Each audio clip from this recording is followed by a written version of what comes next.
परेशान थी। दरअसल बात ये थी कि तीनों बहुओं में किसी बात को लेकर अनबन हो गई थी। तब से ही तीनों एक दूसरे से मुंह फुलाए रहती थी।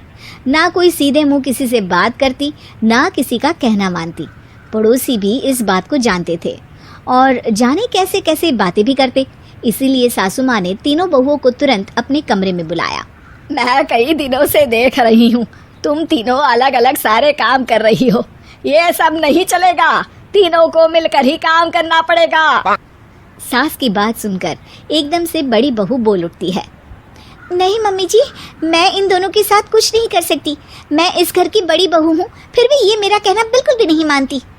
अरे जेठानी जी, जानबूझकर मुझे डबल काम करवाती है आप, और छोटी मुझसे टेढ़े मुंह ही बात करती है।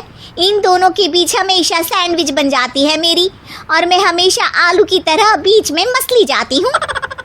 मम्मी जी, इन दोनों को लगता है कि मैं छोटी हूँ तो इनके पैरों तले दब जाऊंगी, लेकिन नहीं, मेरा भी उतना ही अधिकार है जितना इन दोनों का है। बड़ी आई दोनों मेरी चुगली करने के लिए, मुझे क्या कम समझ रखा है। तीनों बहू एक दूसरे से बहस करने लगती है और सास दोबारा ये देखकर टेंशन में आ जाती है और सबसे कहती है, चुप हो जाओ, अब से तुम तीनों सारे काम एक साथ करोगी, आंख बंद करके एक दूसरे की बात सुनोगी।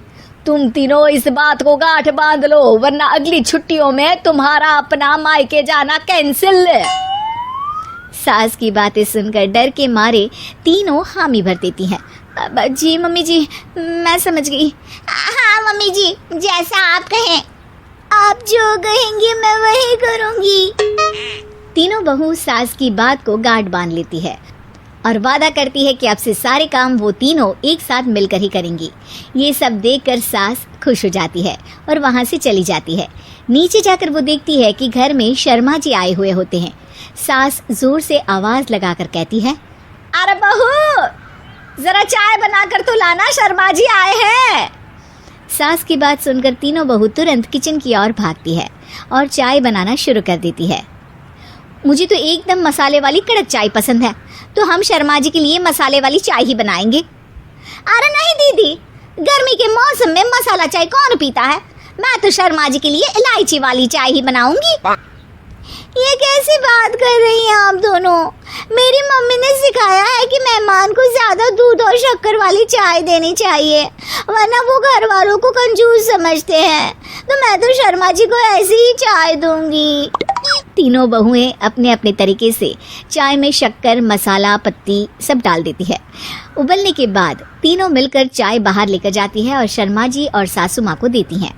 चाय पीने के बाद शर्मा जी सासू माँ को देखकर शर्मा जाते हैं और शर्मिंदा महसूस करते हैं कि आखिर उन्होंने चाय पीने के लिए हामी क्यों भरी।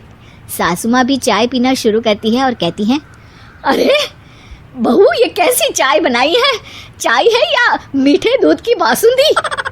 हाँ, चाय अच्छी नहीं लगी क्या? कोई बात नहीं, हम पराठा बनाकर लाते हैं। चलो चलो अंदर।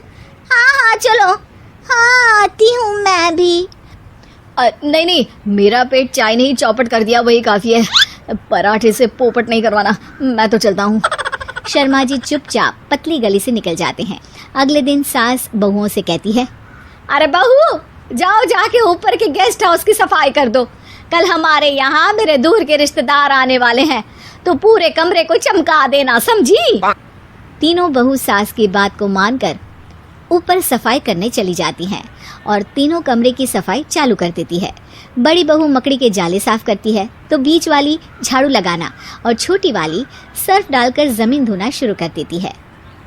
अरे दीदी, जेठानी जी, अभी मैंने पूरी फर्श धोई और आप फिर से धूल नीचे गिरा रही हैं। और मछली जेठानी जी, आप भी ना झाड़ू की धूल यहाँ छटक रही हैं।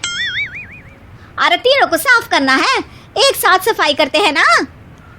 अरे वही तो, हम साथ साथ हैं, घर साफ साफ है, तीनों बहू ऐसे ही काम में उलझ जाती है और 2 घंटे तक एक ही कमरे की सफाई करती रहती है। बहुत देर से अपनी बहुओं को ना देखने के कारण सास ऊपर कमरे में उन्हें देखने जाती है, लेकिन कमरे में घुसते ही वो गीली फर्श पर फिसलने के कारण नीचे गिर जाती है।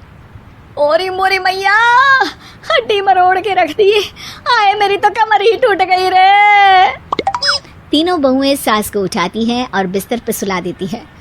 अरे मेरे हाथ पैर दर्द कर रहे हैं, दबा दो आराम मिलेगा। हाँ जी माँ जी। अरे जी माँ जी। और तीनों बहुएं एक साथ सास के हाथ को दबाना शुरू कर देती है। माँ की तो चीख ही निकल जाती है और नतीजा ये होता है कि सास के बचे हुए शरीर में भी दर्द उठ जाता है। हाय राम, ये क्या कर दिया तुम तीनों ने। अरे मेरी तो किस्मत ही फूटी है कि तुम जैसी बहुएं मुझे मिली। हे भगवान, पूरे शरीर में दर्द बढ़ गया है। अब तो पता नहीं कि चल भी पाऊंगी या नहीं। माफ करो, मुझे गलती हो गई मुझसे कि तुम तीनों को एक साथ काम करने के लिए बोला। सोचा था तीनों मिलके अच्छे से काम करेगी, लेकिन बड़े बुजुर्ग सही कहते थे कि 3 तिगाड़ा काम बिगाड़ा। तुम लोगों ने ये बात ना आज साबित करके दिखा दी। तुम तीनों को तो समझाना यानी मानो भैंस के आगे भी न बजाना है। तुम्हें अकेले अकेले काम करना है ना, तो अब से तुम अकेले ही अपना अपना काम करो। तीनों बहुएं वहां से जाने लगती है। अरे कहाँ जा रही हो? आप ही ने तो कहा कि अपना अपना काम करो, तो मुझे मुल्तानी मिट्टी लगानी है। अरे मुझे अभी तो नेल पॉलिश लगानी है। मुझे ना मेहंदी लगानी है। सास अपना सर पीट लेती है और कहती है, अरे मुझे भी लगाना है कुछ। क्या माँ जी? तुम्हारे घर वालों को फोन तुम्हारी हरकतें बताने के लिए।